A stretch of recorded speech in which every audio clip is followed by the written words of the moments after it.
Good morning, good afternoon, and good evening, everyone, and welcome to Human Resources and Payroll 101 with BPM. My name is Colin Mahan, and I'm a Director of Programs at the Nasdaq Entrepreneurial Center. And for those of you who may not know, the Nasdaq Center is a nonprofit improving access and knowledge and entrepreneurship to advance economic progress for all.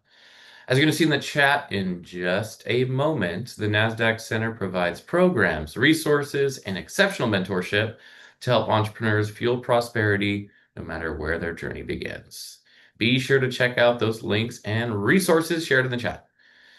All right, I'm going to launch a few polls to take a step back and take a temperature gauge on how all of you are doing today. We use this information to guide the programs we provide for this global community of entrepreneurs. So the first one, how are you feeling about your business? Are you optimistic, in survival mode, feeling a little anxiety? We use this to fuel the additional wellness resources we provide for you, the entrepreneurs out there in our community. So thank you for voting. I'm gonna leave this open for another moment. If there are any specific topics or challenges you'd like us to create resources for as well, feel free to drop them into the chat. We will get right on it. As we continue to launch these polls, just a couple of housekeeping items before we get started. First, let us know where you're dialing in from. We'd love to see where you're joining us from during our time together today. Secondly, we're going to have live Q&A near the end of the event, so please submit those questions for us using the Q&A function at the bottom of your screen throughout the presentation. We'll do our best to get to as many as we can. Looks like we got Orange County, Florida. Oh, nice. Atlanta, Raleigh, North Carolina. Salt Lake City, very rainy New York City. Amazing. Welcome, everyone. Dallas. All right, we got a variety of time zones. And Chicago, welcome, welcome. New York City, all righty. And the final poll, what's keeping you up at night? That one helps us guide the upcoming months of programming like this webinar for you all. So thanks for voting.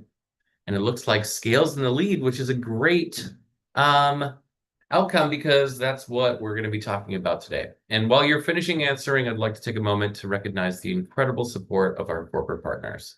The work we do at the center wouldn't be possible without all of the generosity and belief of our partners and funders, including Nasdaq, Wells Fargo, JP Morgan Chase, KPMG, Walmart, the Asian Innovation Hub, Wilson Sonsini, the Nareet Foundation, and our speaker today, BPM. We're deeply grateful for their partnership and hope you'll join us in sharing that appreciation as well.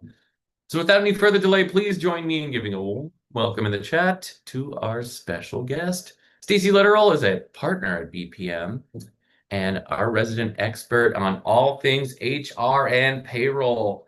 As you saw, Stacy, in the poll, Scale and team are definitely at the top of what's keeping them up at night. So looking forward to learning from you, and thank you so much for joining us. Thank you so much, Colin, for having me. I love our partnership with the Nasdaq Entrepreneurial Center, and I'm always happy to be here. I'm especially happy to be here seeing that for the most part, the crowd is optimistic and from all over the US. And yeah, really excited to talk about some sometimes not so fun issues around HR, payroll, talent strategies and such. So, but hoping to be able to help out the team here today. So I'm going to go ahead and share my screen. And I apologize for it not being full screen. HR is my thing, not tech. Okay, great. So let's get started. We, like Colin said, we're here to talk about HR talent strategies for early stage startups. We'll definitely get into some payroll issues as well, which I'm sure are hot button items for many of you here in attendance. So we will just get going. I'm going to do a couple of quick slides about BPM. So we are a public accounting full service professional services firm founded in 1986. We've got 17 offices. We've got a large virtual region. Most of our team, I think about half or a little bit more than half of our colleagues 1,200 plus colleagues are working remotely, 75 partners, and yeah, like I said, full service firm. We can help in pretty much any area of business that you may be looking for. So really proud to be a partner here at BPM. Something that I think is relevant for this crew is we have a very specific focus on the business life cycle and how we can help our clients in various phases of the cycle. Many of you, I'm sure, are in our first blue column here in the startup phase. And so you can see there the services that we can provide. My service team under HR consulting is here right in the middle, and I'll definitely share some tips and tricks. But if there's a way we can help you further in any of these other areas, please feel free to reach out to Colin or directly to me. We'd be happy to help. And my team, the HR consulting team, we really kind of are soup to nuts, all things HR. We definitely have a good chunk of our client base in the small to mid-size space. We can serve enterprise as well, but really our sweet spot is in that small to mid-size. Many, I was telling Colin earlier today, I could probably talk just stories the entire hour here of what we're working with some of our startup clients on. But we can help in all of these areas, HR, generalist, compliance, which we'll talk about quite a bit today, payroll, HR systems, comp, recruiting, training, and we actually even have our own performance management tool as well. But let's get into what we're going to talk about today. So we are really going to focus on probably what's hot on your mind. Like, I'm not an HR person. I don't have HR experience. None of my kind of founding team or small team know anything about HR, payroll, compliance. What do I need to do? I'm sure all of you have kind of leaned into AI to see how it can help, and that's a great tool. Very lucky to have a lot of those tools. We use them as well. But there are definitely some areas where some people focus and strategy is going to be required. So we'll talk about basic compliance, some basic smart payroll practices, what people challenges you may be experiencing, scalability, which seems like it's a hot topic for many of you, how to do some creative and cost-effective recruiting, and then hopefully have a lively Q&A session. I did realize there are a couple areas that I don't address much today that maybe may come up, but if they don't, I can use some of our discussion session to talk about those here at the end as well. So jumping in, we feel here at BPM and kind of with our team of HR consultants that startup founders really need to prioritize building a strong HR foundation. That doesn't necessarily mean, it actually doesn't mean at all that I'm going to tell you that you need to go out and hire some six-figure HR expert. That is not the case. But even before it might feel quote unquote necessary with a very small team, we really recommend that there's a lot of risk involved with hiring people and paying people in this very complex United States and even global environment. HR isn't just about hiring and compliance. It really is the backbone of scaling a healthy and high-performing team, which I'm sure as you dream about your future, you envision a healthy and high-performing team. So we definitely want to prioritize HR early on, but don't want to make that expensive, complicated, or time-consuming. So hopefully I can give you some tips and tricks today. But just to kind of drive that thought home, why does HR matter really from day one? Big thing for us here, and this is something AI unfortunately can't help you with and is going to be very strategic for each one of you, is your culture and how are you going to define your culture? How do you want your workplace to feel? What is your purpose? What's important to you? What type of environment do you want to create for your team?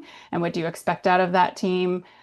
We want to make sure that everyone's aligned, that there's no burnout, there's no toxic dynamics. We know that all of that is just very time consuming and a distraction from what you're really trying to do. So build that culture early. The first 10 hires, including you as founders or early stage employees, are very, very critical. They oftentimes, if not always, shape the corporate culture, the company culture.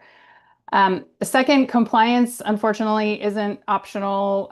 We say that compliance for two employees is just as important as compliance for 2,000 employees. One might argue that it's even more complicated because you're dealing with a smaller group of folks and possibly in different states and different localities and different job types. So labor laws and regulators don't really care how big you are. If you're employing people, there's going to be requirements that you need to follow.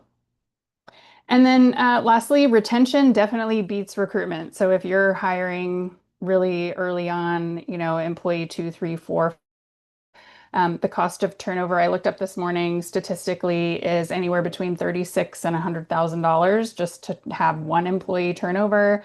In more critical roles could be 4 times the annual salary. Hiring and recruiting is expensive. So get those hires right the first time, spend the time to make sure that they're engaged and you've got the right folks on board because the turnover is costly time, energy, and money.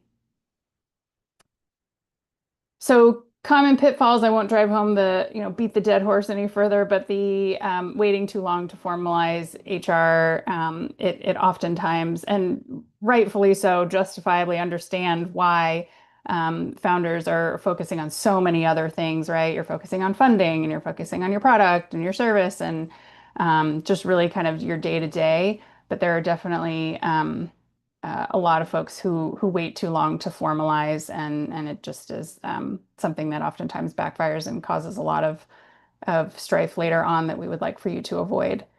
I just talked a little bit about hiring without a strategy, and some hiring and onboarding processes is not only going to be challenging but risky, and definitely ignoring diversity and inclusion. A lot of times we see our founding clients really like to bring on people that they know, that think like them, and we see that also be a challenge for them as well.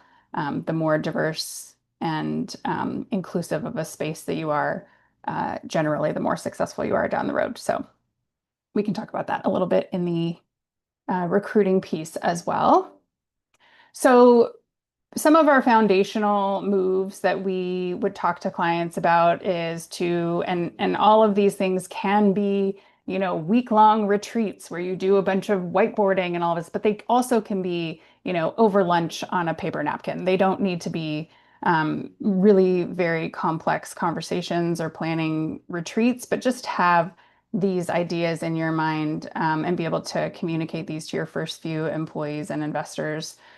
So defining your values and your mission. So what's important to you? What's driving you? What are you trying to achieve?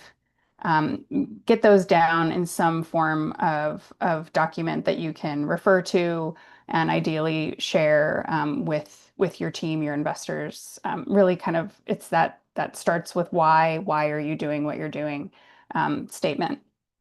And then create a clear organizational structure. So, where are you? Who do you need to partner with? What roles do you envision 6 months from now, a year from now, 2 years from now, or maybe in various funding phases? What does your org structure look like?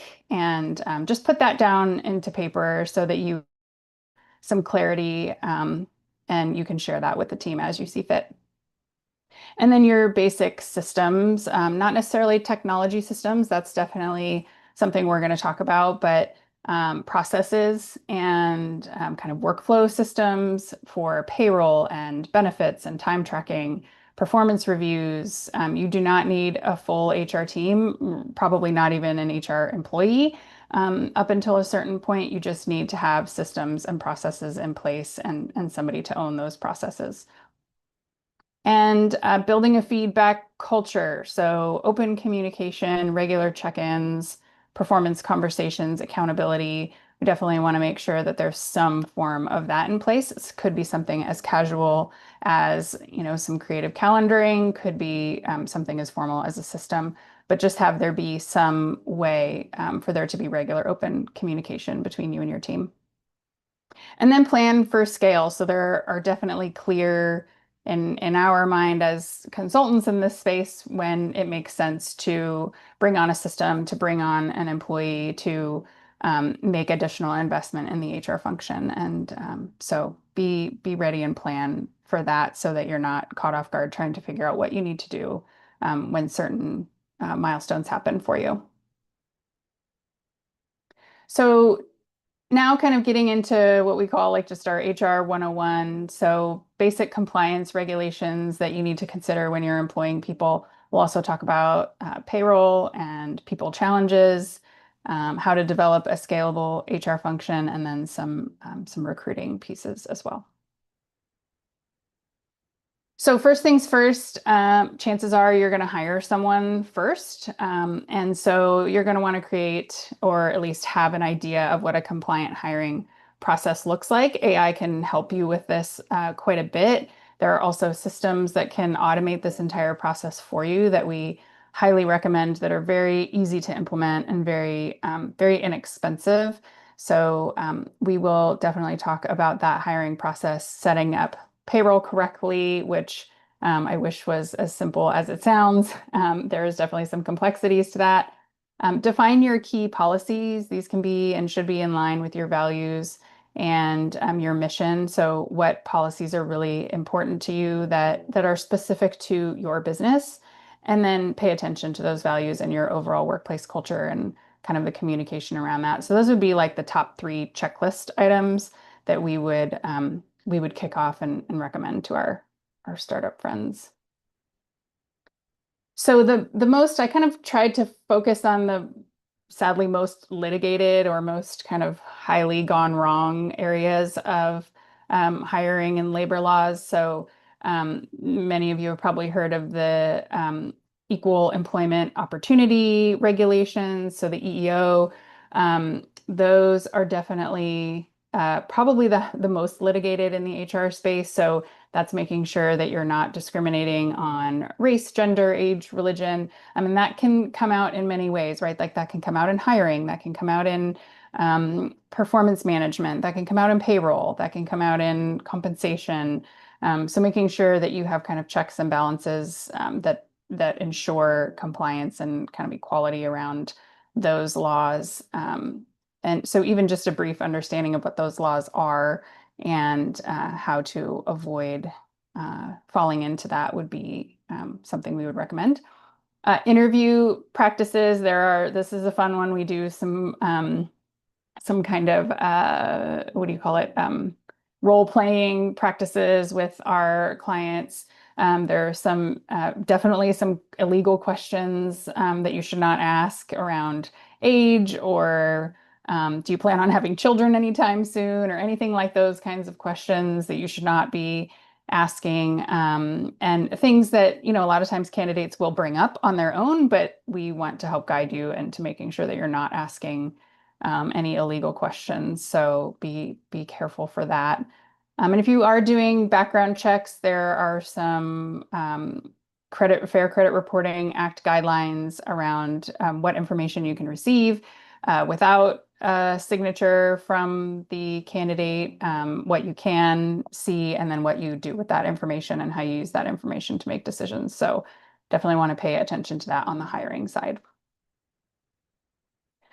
Wage and hour, I will say, this slide could be 10 slides. There are so many laws and rules around wage and hour and data privacy. Our recommendation here is definitely to adopt a system, adopt an ADP or a Gusto or Paylocity.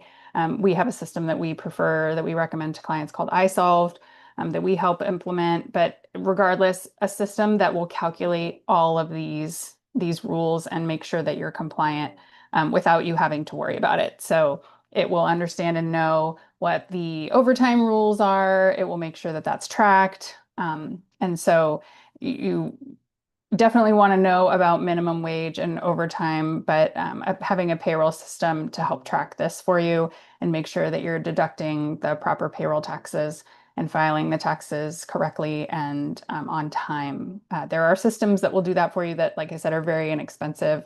They could be between $10 and $20 per employee per month and a pretty minimal implementation fee. So highly recommend those systems and a strong setup of those systems. Maintaining employee records, we recommend doing that in a electronic format as much as possible. Anything that you are going to have printed and have employees fill out and have kind of a wet signature if you can scan and store those electronically.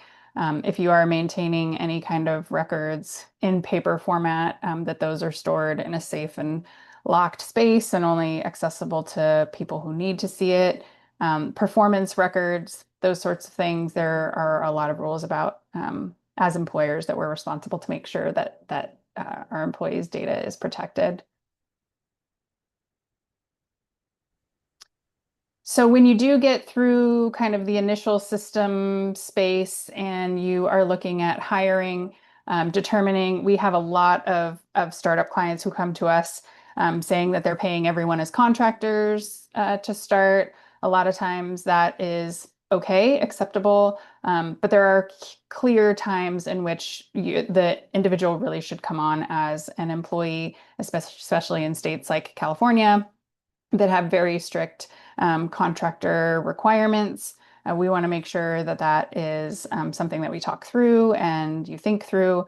There's a test that I think in California it's like 22 questions that if you answer any of them, yes, then the individual should be an employee versus a contractor. So making sure that you understand the difference between those two and you understand the job responsibilities and what you should be paying those individuals, and you have offer letters or employment contracts that lay all of that out and then are signed by that individual and stored. That can also be done through the system and stored electronically as well through any one of those HRIS systems. An employee handbook. I was just telling Colin earlier that ChatGPT or any one of the AI agents can likely get you a pretty solid handbook, assuming you give it the right prompt. So handbooks are going to be very different depending on the types of employees that you have, the states that you're in, your individual industry or culture. So just make sure, my recommendation is you give that AI agent a really thorough prompt so that you know that the product that you're getting out is a compliant one. And then onboarding paperwork, there are forms that need to be filled out and kind of checked by humans. The I-9, which is the verification of employment eligibility in the US, is one that needs to be checked. There are systems called E-Verify that can do that process for you that are pretty inexpensive, like $5 per person. So that can be done automated. Tax forms, confidentiality agreements, benefits, employment. So really want to talk through and think through what are the important documents that you need to get from your new employees? Can we automate those and how do we store that information? And the list goes on and on. There are required trainings in some states, in many states. Sexual harassment training is a requirement. At the federal level, there are more specific requirements in the various states. There's safety requirements. We all know of OSHA, the Occupational Safety and Health Administration, where there are reporting requirements and even some training requirements depending on the industry that you're in. And leave of absences is also a very heavily litigated space right now. There are some federal level requirements for leave, and then there are also additional state requirements for leave allowances, most of which are not paid leaves. Like FMLA, family medical leave, is 12 weeks. There's some eligibility requirements, mostly at 50 plus employees, so probably not applicable to you right away. But we're going to talk a little bit later about kind of compensation packages and kind of what employees want, that if you're not going to be at 50 employees where you would have your employees would have FMLA protection, what kind of leave policies can you put in place so that someone who, say, has a baby or has a family member that they need to care for would have the opportunity to take a leave. So we definitely would want to consider that as a part of a policy in a handbook. Paid time off, are you going to allow for unlimited PTO and you don't want to track that? Or are you going to just have there be some accrual process where people can, accrue sick leave or vacation leave or just general PTO? So you definitely want to talk that through and make sure that that policy and that benefit is equal across your entire employee base, whether it's one or two employees or more. And then health benefits. And also, I didn't put on here, and I should have retirement benefits. So, the state of California, for example, if you have one employee, you have to offer a retirement plan, a 401k plan. So, we had a lot of clients come to us and say, "Oh my gosh, I've got three employees. Now I'm getting letters that I have to report the retirement plan I'm offering." So, you want to understand if that's a requirement in your state as well. So, anything around health benefits or retirement plans that are required in your state or anywhere where you have the employees, I should say. So kind of jumping over to payroll practices, this is really just going to be around, trust. Your employees, I'm guessing, are not, or we should say for the most part, not all of us are independently wealthy and working for fun. So they're going to want to make sure that there are, checks and balances in place, that they're going to be paid correctly and on time. There are laws in every state about how payroll needs to be done. California, for example, has a law where individuals need to be paid twice per month, which for some of our kind of global entities starting up in the US has been confusing for them because in the rest of the world, being paid once a month is common. And so when we notified them that they need to have either a biweekly or a semi-monthly payroll, they were kind of shocked by that. So definitely want to check in the states where you have employees. That's a really important differentiation is it's not where you are or where your company is registered. It's where you have employees working. Those are the labor laws and regulations that will apply. So when you are hiring, if you're looking to avoid complexity, the fewer states you're in, the better. The more states you're in, definitely the more complex things will get for you. So you just want to make sure that your payroll system and your process and your time calculations and your salaried versus hourly, that all of that is clear and set up in writing and also configured in any system that you use to make sure that you're adhering to any any laws that apply to you and your business, but more importantly, getting your people paid on time so that they trust you and they stay with you.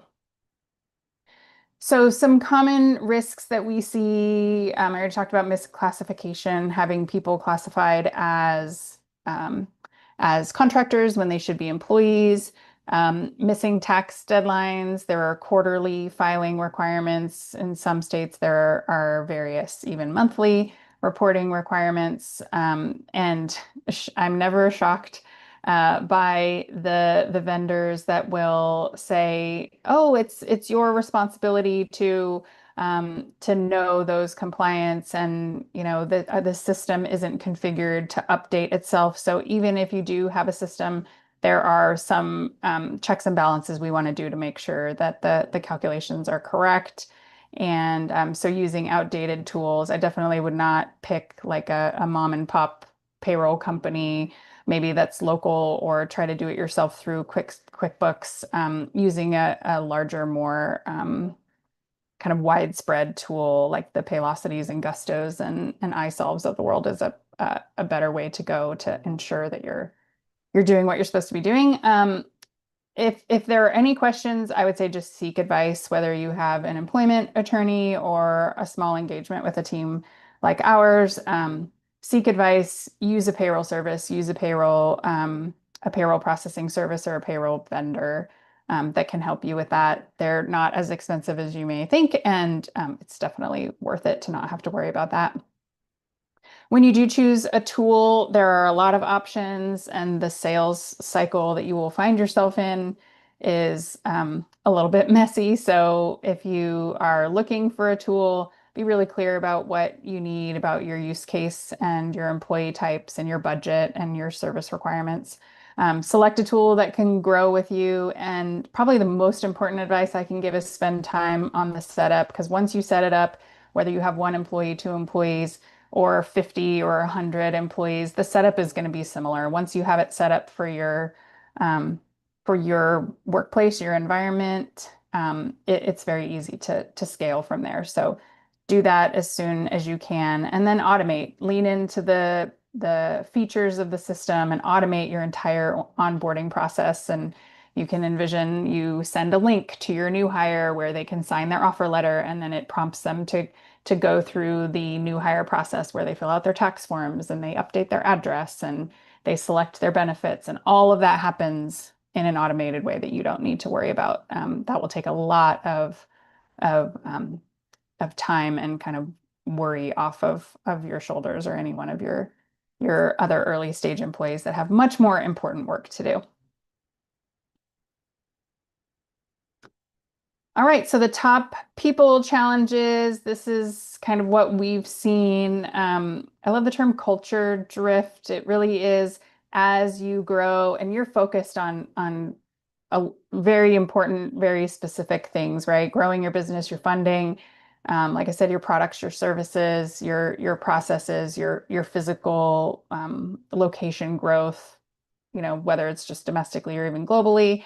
Um, you can very quickly and easily lose sight of kind of the corporate culture. So having somebody, if it's not you, somebody in an ops role or even a finance role, be in charge of that to kind of continuously check in with your team. Make sure that that first 10 employees are really aligned and that they're happy and flexible and they understand kind of where things are going and what needs to be done so that they stay engaged and they're held accountable to what they need to be doing, but that they're overall happy to prevent that turnover, and then also burnout. So what are the signs of burnout? Are people appreciating the work-life balance? We all know that in the startup space, it can be really busy and work-life balance falls towards the bottom of the list. And just make sure that you're checking in and that you have ways, even if it's just sending them a DoorDash for lunch or giving them, a half a day off when things have gotten light on a particular Friday or something like that. Just letting employees know that you care. And then incentives. There are definitely ways to incentivize the behavior that you want, right? Like what gets measured gets done. So if you are looking for, sales growth or funding opportunities the behavior that you want out of your team, that you have incentives that are aligned towards that behavior and not towards something else that maybe won't make sense to them. So in general, what employees want these days, there's a lot of studies, especially with Gen Y and Gen Z, and then it feels like with every generation that comes on board to the workforce, things change. But overall, the number one thing that people are asking for is flexibility.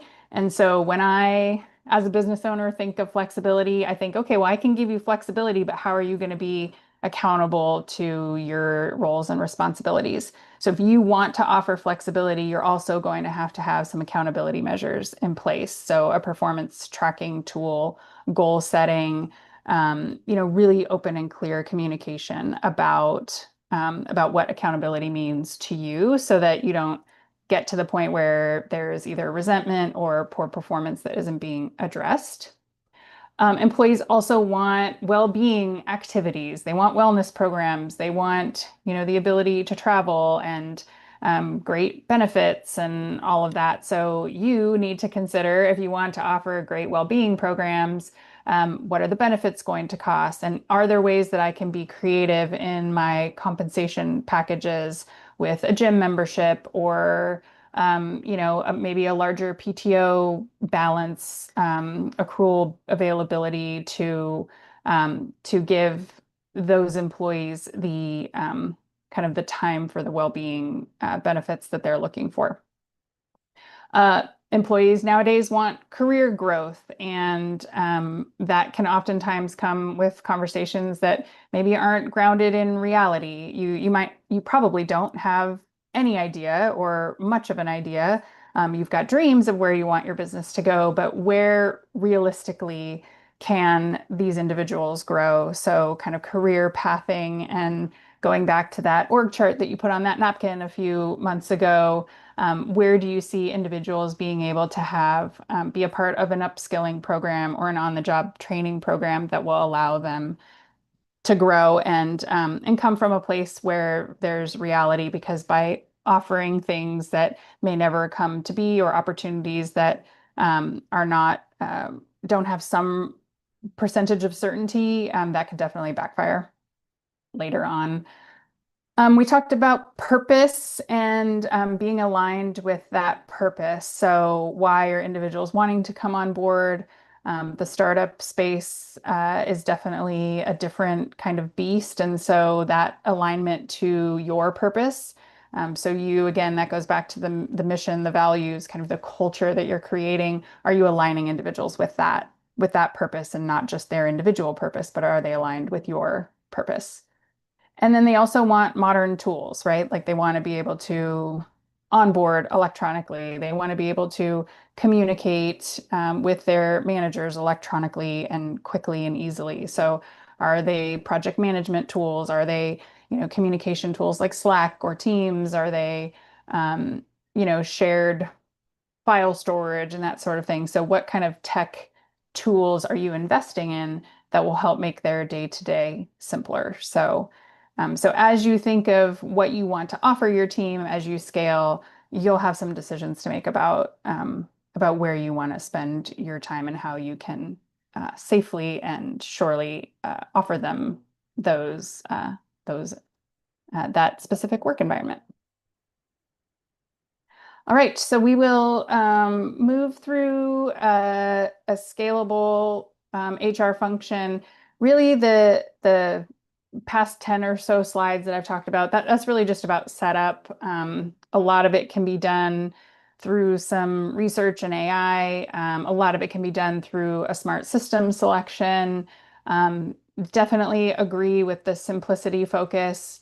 Just start where you need to start. Don't over-engineer anything or let yourself get sold like a big, full-time HR person need. I'm here to tell you, you don't need that. There are very small outsource or fractional options that can help. There are other options. You may have heard the term PEO or EOR. Those are both kind of employment arrangements that can help you with this support function. There's some costs associated with that, but definitely some benefits. And then there's teams like mine that can give you kind of some outsource or fractional support that can just help get you through that setup space and then be able to grow with you and know those milestones that you hit where at what point you need to bring in additional resources to help you grow. So jumping into the recruiting, and then I think I'm going to open up the chat very quickly.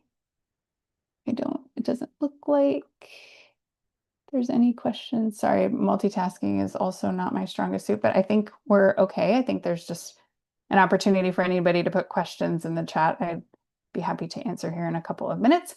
But on the recruiting side, think about when I'm sure all of us at some point have been through a job interview and what we were looking for. And again, in the startup space, you're kind of asking folks to come on board with you in a little bit of a risky situation or kind of an uncertain situation, I should say.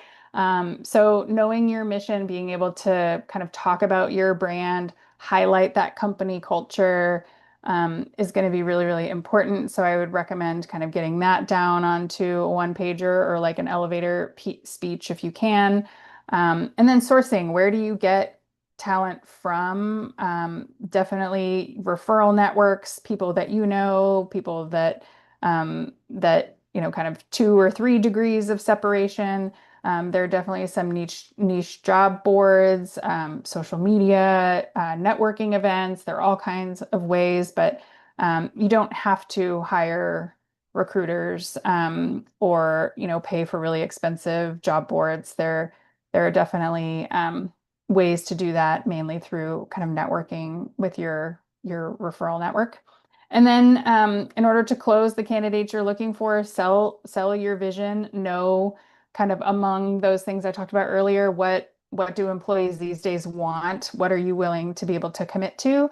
And then be able to sell them on that role. And then even more so the the living out what you sold them, right? So whatever you sold them, making sure that they feel that during onboarding is going to be really, really critical. So knowing your mission-driven culture, leveraging your networks, offering growth opportunities that you have thought through is going to be really, really important.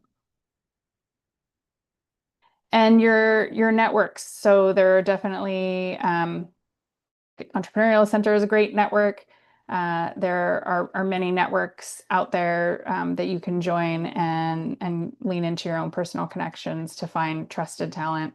And take the time to have the interviews and do the reference checking and make sure that there's that alignment before you extend offers. And then another great way we've helped clients set up incentive programs, referral incentive programs to team members who recommend candidates that end up being hired. So it's a great way to get, offer a bonus to someone who currently works for you, how to of individuals to bring on board.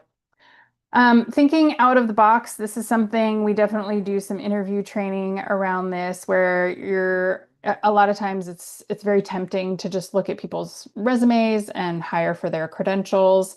We definitely want to look for more soft skills through some kind of behavioral type of interviewing and some reference checking. You're looking for things like adaptability, work ethic. Are they aligned to your mission?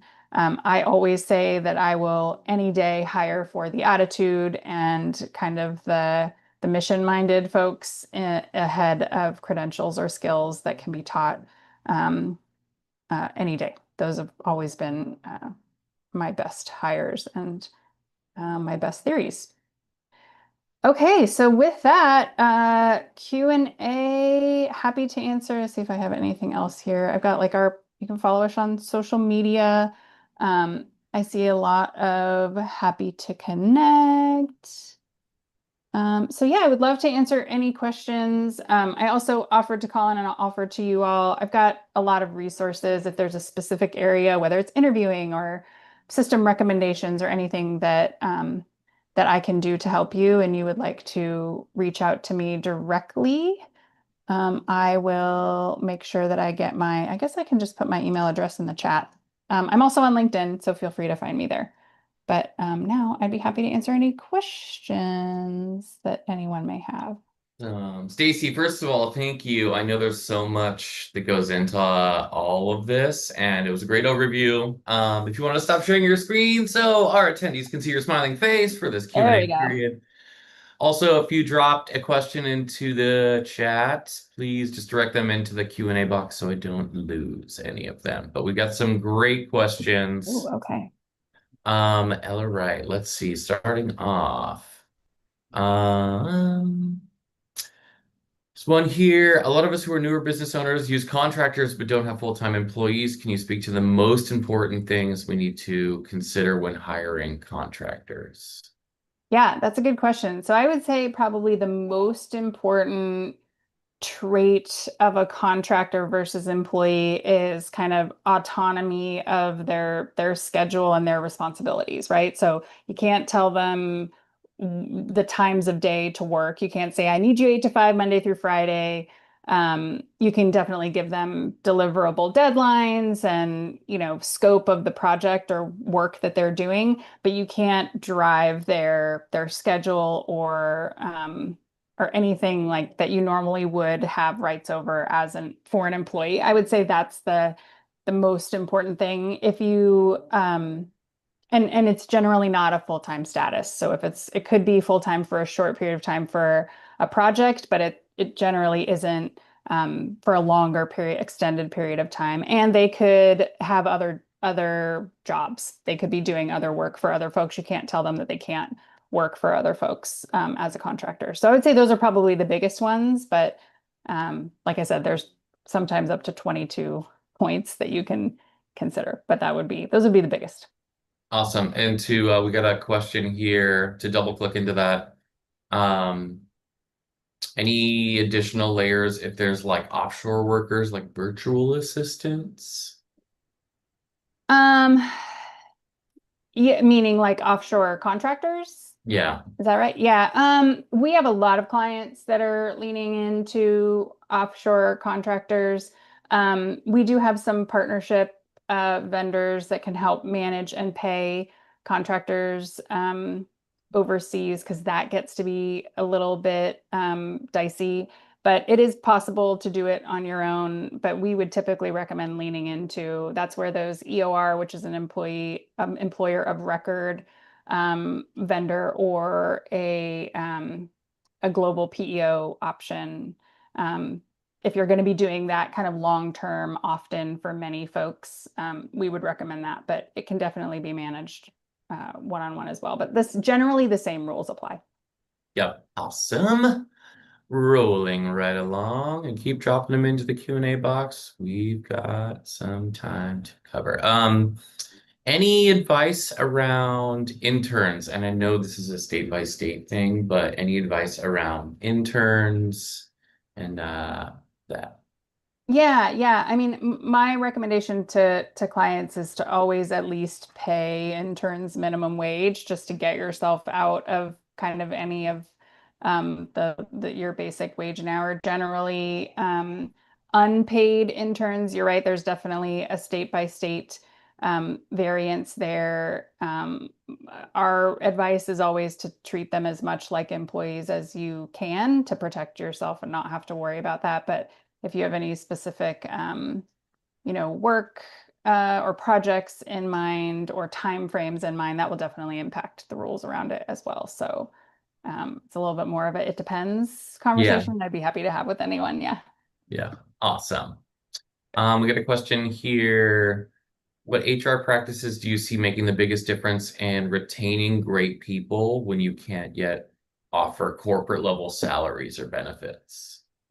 Yeah, that's a great question. I would go back to that slide where I had what people want. The flexibility is huge. If you can offer people the opportunity to travel and work remotely, or take from 3 to 4 off every day so they can pick their kids up from school, or any flexibility or remote work options you can offer are hugely, hugely appreciated by people. So if you can make that work with, whatever accountability measures you have in place, that's definitely a big one. Also, employee benefits are getting to be really, really expensive nowadays. And so being able to offer any versions of that would kind of supplement what they may be having on their own, or well-being, mental health care, like those kinds of things. If you can get creative, even like pet insurance. We have a couple of clients that are offering pet insurance or allowed to bring your pet to work. Getting really creative. We see job seekers really appreciating that. Awesome. Are there pros and cons of hiring contractors versus employees? And does it affect org's culture at all? Yeah, I mean the general pro of hiring a contractor versus an employee is the payroll tax liability. So generally, as an employer, you're going to be responsible to pay about between 8 and 10% of whatever you pay them in the form of an employer payroll tax liability.